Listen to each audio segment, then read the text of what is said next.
Bueno, hoy vamos a sumergirnos en los restos de un mundo intelectual casi perdido, para explorar a una figura fascinante.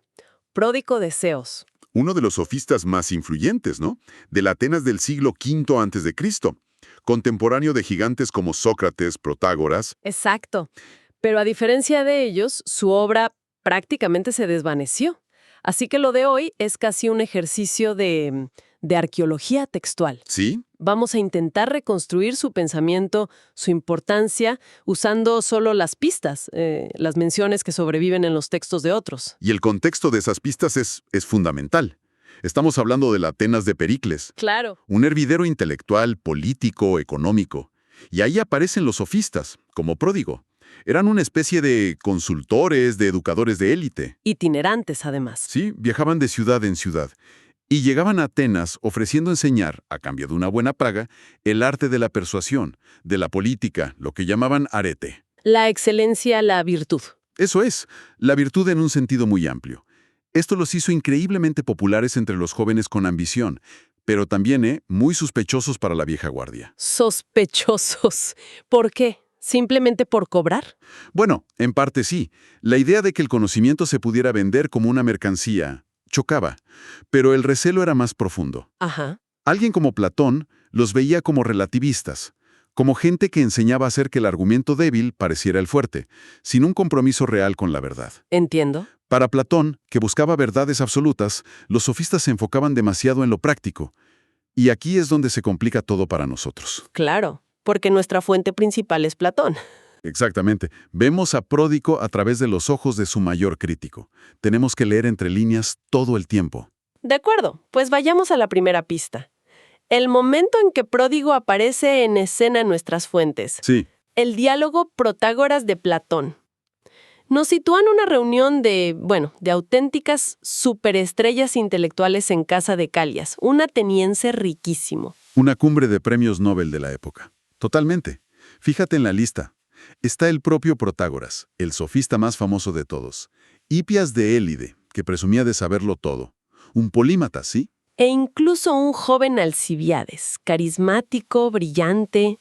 Era el lugar donde había que estar si eras alguien en el mundo intelectual de Atenas. Y en medio de esa escena, el texto nos da un detalle que me parece maravilloso por lo humano que es. Se nos dice que Calias y Alcibiades llegan con Pródigo, Ajá. a quien, y cito, habían levantado de la cama. Es que esa imagen lo dice casi todo sobre su estatus. Totalmente. Pensemos un segundo. No es Pródigo intentando colarse en la fiesta. Son dos de los hombres más poderosos de Atenas que van a su casa a buscarlo. Y lo sacan de la cama. Sí, la escena es genial. No estamos ante un filósofo encerrado en su torre de marfil. Estamos ante una celebridad intelectual quizá un poco excéntrica, a la que literalmente arrastran a uno de los eventos más exclusivos de la ciudad. Lo humaniza de una forma. Sí, lo saca de la abstracción. Bueno, dejando a un lado al pródigo somnoliento, llegamos al núcleo de su filosofía. Al menos lo único que se detalla en estas fuentes. Su famoso método. Exacto. Su método para distinguir el significado preciso de las palabras, y el problema surge en un debate sobre un poema de Simónides que parece contradictorio. Así es, el nudo del asunto es este. En una parte, Simónides afirma que llegar a ser un hombre bueno verdaderamente es difícil. Suena razonable. Un ideal noble. Claro. Pero luego, más adelante, parece que critica a otro sabio, a Pítaco, por haber dicho algo casi idéntico, que era difícil ser bueno. A primera vista es una contradicción en toda regla, ¿no? Sí, parece que se está pisando los talones. Y es justo en este punto donde Sócrates, para resolver el lío, invoca el método de Pródico, como si dijera, para esto necesitamos la herramienta de un especialista. Sí, y de hecho Sócrates se describe a sí mismo, con ironía, como un discípulo de Pródigo en estas cosas, y la solución que presenta, que atribuye a Pródigo, es de una precisión quirúrgica. La frase clave es, según Pródico, no es lo mismo ser que llegar a ser. Ahí está. Esa es la esencia de su método. Pródico argumenta que los dos verbos genestale, llegar a ser, y emenae, ser, apuntan a realidades distintas. O sea, uno es el camino y el otro es el destino. Exactamente. Llegar a ser es el proceso, el esfuerzo continuo. Ser es un estado permanente, una condición ya alcanzada. Por lo tanto, no hay contradicción. Simónides dice que el proceso es difícil y critica que el estado permanente sea meramente difícil, porque quizá él lo considera imposible. Vale, entiendo la distinción, es elegante, pero sinceramente mi primera reacción es que suena un poco a buscarle tres pies al gato, ¿no? Una forma muy rebuscada de ganar una discusión. Es que esa es la pregunta del millón, y es justo la crítica que le haría Platón. Claro. Pero si intentamos pensar como un sofista, la perspectiva cambia. Yo no diría que es solo un truco. Un sofista como Pródigo podría argumentar que la claridad es una forma de verdad, que si no usas las palabras correctas, es imposible siquiera acercarse a la verdad de un asunto. La precisión no es solo para ganar, es para pensar mejor. Eso es.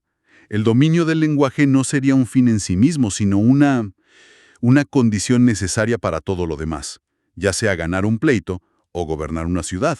Claro, si conectamos esto con el objetivo de los sofistas que mencionabas, lo de enseñar la recta administración de los asuntos. Exacto. Todo encaja. En una democracia como la ateniense, donde la persuasión oral en la asamblea o los tribunales lo era todo, el control del lenguaje era una herramienta de poder inmensa. No es algo tan lejano en realidad. Para nada. Pensemos en el lenguaje legal de hoy. La diferencia entre podrá y deberá en un contrato puede costar millones. O en política, cuando un impuesto se llama contribución solidaria. Claro. Es el mismo principio. Quien controla el significado de las palabras, a menudo controla el debate. Ese ejemplo lo hace muy tangible. No es un juego abstracto, tiene consecuencias muy reales.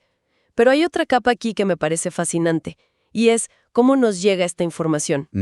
No estamos leyendo un manual de Pródigo. Estamos viendo al personaje de Sócrates en un diálogo de Platón, usando el método de Pródigo para ganar una discusión. Y eso es increíblemente revelador. Por un lado, demuestra la influencia brutal de Pródigo. Su método era tan respetado que el propio Sócrates de Platón lo usa como una herramienta definitiva. Sí. Pero por otro lado, es un problema enorme. Nuestra percepción está completamente mediada por la agenda de Platón. La herramienta de Pródigo se convierte en un arma en boca de Sócrates. ¿Y qué podría estar haciendo Platón con eso? Pues, a lo mejor, quiere mostrar que Sócrates es tan hábil que puede vencer a los sofistas en su propio juego. O quizá está, digamos, apropiándose de una técnica que considera útil, pero separándola de la figura del sofista, a quien desprecia. Lo que nos deja con la gran pregunta, ¿no? ¿Cómo usaba el propio Pródigo esta herramienta? Esa es la incógnita. La usaba, como Sócrates aquí, para entender mejor la virtud, o la enseñaba como una técnica de esgrima verbal para ganar debates sin importar la verdad. No lo podemos saber con certeza con estas fuentes.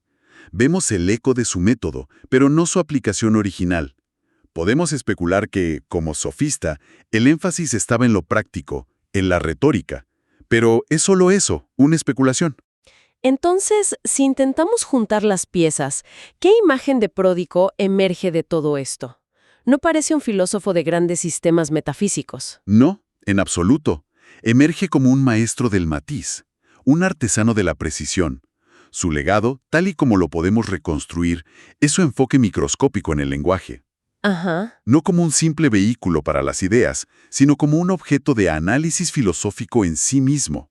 Y esa atención al detalle lingüístico, a cómo las palabras que elegimos moldean la realidad, es una contribución filosófica fundamental y muy moderna. Es casi como si estuviera sentando las bases de lo que milenios después llamaríamos semántica o filosofía del lenguaje. Precisamente. Mientras otros miraban a las estrellas, él miraba el diccionario, por así decirlo. Estaba puliendo la lente con la que vemos y argumentamos sobre el mundo. Y esa es una tarea filosófica de primer orden. Aclarar el lenguaje para aclarar el pensamiento. Exacto. Un pensamiento confuso casi siempre nace de un lenguaje confuso. Bien, y ahora, al llegar al final de nuestra excavación, todo este ejercicio cobra una nueva dimensión. Una bastante desoladora. Sí, Una de nuestras fuentes, la colección de testimonios de los sofistas, tiene un índice al final. Y en ese índice, bajo el nombre de Pródigo, se nos hace una promesa muy, muy tentadora. El índice dice, claramente, Pródigo, a partir de la página 237, y detalla las secciones, nota biográfica, vida y doctrina, fragmentos. 15 páginas. 15 páginas dedicadas exclusivamente a él, desde la 237 hasta la 252. 15 páginas que podrían responder a todas las preguntas que nos hemos hecho. Podríamos oír su propia voz, sin el filtro de Platón. Pero aquí está el giro final de nuestra investigación. Esas páginas. Esas páginas no están en el material que tenemos. Simplemente no están. No. Todo este análisis, toda nuestra reconstrucción, se ha basado en unas pocas líneas conservadas dentro del texto de su rival ideológico. Y la reflexión final que nos dejan estas fuentes es precisamente esa: ausencia. Cuán diferente sería nuestra comprensión de Pródico y quizá de todo el movimiento sofista si tuviéramos acceso a esas 15 páginas perdidas. Cambiaría todo probablemente. Es un recordatorio impactante, ¿no? De que nuestro conocimiento del pasado a menudo depende de la pura casualidad, de la supervivencia de un manuscrito sobre otro, y nos deja con la tarea de imaginar los vastos mundos intelectuales que simplemente se han desvanecido.